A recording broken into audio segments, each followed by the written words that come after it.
La plupart des langues disposent d'un moyen grammatical de diviser l'espace en lieux qui sont ici, c'est-à-dire à la position de celui qui parle, et des positions qui ne sont pas ici. Tout lieu qui n'est pas ici peut être désigné par là, lorsque ce lieu est visible depuis la position du locuteur, celui-ci peut le montrer du doigt et dire là. Ce type de geste consistant à montrer du doigt s'appelle la deixis, du nom issu du verbe grec deiknimi qui signifie montrer. Les mots déictiques les plus importants d'une langue sont ce qu'on appelle les démonstratifs. Les démonstratifs servent à désigner des objets ou des personnes. De nombreuses langues, comme le français, font une distinction entre les objets proches du locuteur et ceux qui sont éloignés de lui. Cet âne-ci signifie l'âne que tu peux voir près de moi. Cet âne-là signifie l'âne que tu peux voir loin de moi. En français, ces démonstratifs se distinguent en outre par le nombre. Ces ânes-ci signifient les ânes que tu peux voir près de moi. Ces ânes-là signifient les ânes que tu peux voir loin de moi. Ces 4 expressions font partie de 2 ensembles complets de démonstratifs en français. Les démonstratifs du français distinguent aussi le genre ce, cette. En amharique aussi, les démonstratifs peuvent être masculins ou féminins. Yi et ya désignent un référent masculin singulier proche ou lointain. Yik et yach désignent un référent féminin singulier proche ou lointain. Inezi et inésia désignent un référent pluriel proche ou lointain.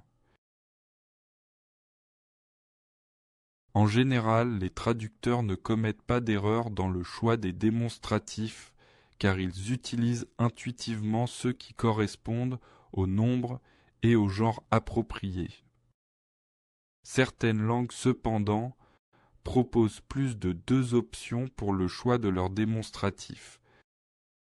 Cela signifie que les traducteurs ont besoin de plus d'informations sur le contexte pour faire les choix de traduction appropriés. En Madiang, une langue parlée dans l'ouest de l'Éthiopie, les démonstratifs font la distinction entre les objets proches de celui qui parle, ceux qui sont proches de celui qui écoute et ceux qui sont éloignés des deux, souvent qualifiés de lointains. On dispose donc des options suivantes. Kini et kigi désignent une ou plusieurs choses proches de celui qui parle. Kine et kige désignent une ou plusieurs choses proches de celui qui écoute. Kinoi et kigoi désignent une ou plusieurs choses éloignées à la fois de celui qui parle et de celui qui écoute. Imaginons que nous traduisions Genèse 2:23 dans une telle langue.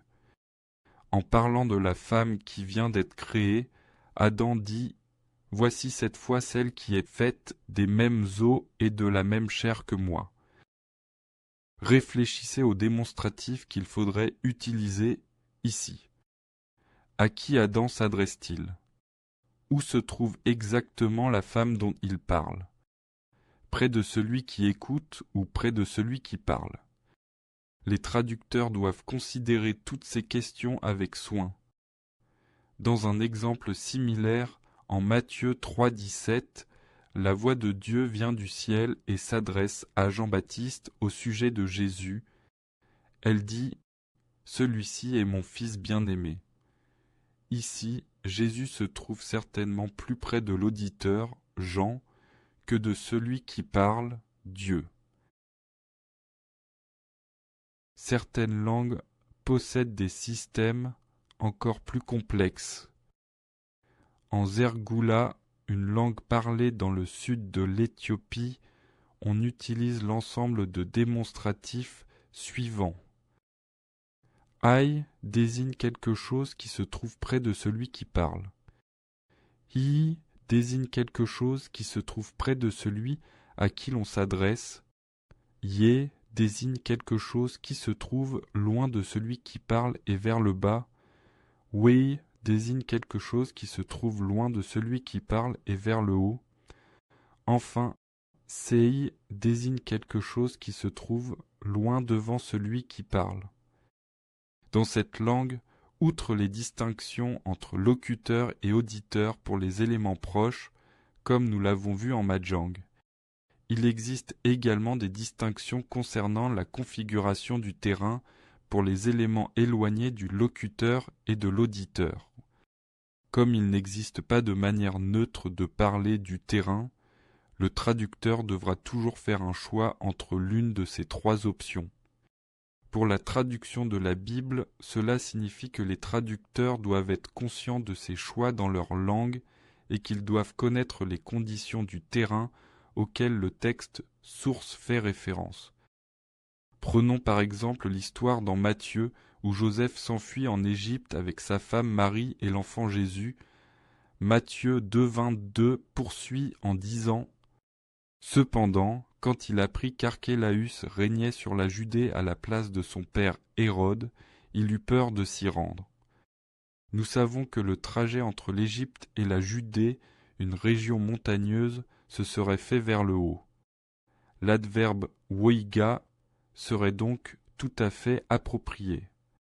Voyons maintenant quel choix les traducteurs devraient faire pour Matthieu 10,14. Lorsqu'on ne vous accueillera pas et qu'on n'écoutera pas vos paroles, sortez de cette maison ou de cette ville et secouez la poussière de vos pieds. Le texte grec utilise ici un démonstratif lointain. Cependant, comme Jésus évoque une situation hypothétique, sans faire référence à une maison ou à une ville en particulier, nous ne pouvons pas employer de démonstratif lointain indiquant vers le haut, vers le bas ou devant.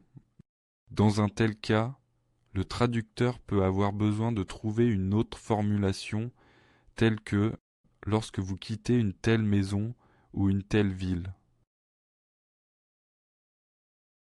Lorsque nous traduisons, nous devons donc comprendre les différences entre les systèmes de deixis de la langue source et de la langue cible, afin d'éviter les incohérences et de ne pas transmettre de messages erronés dans la traduction.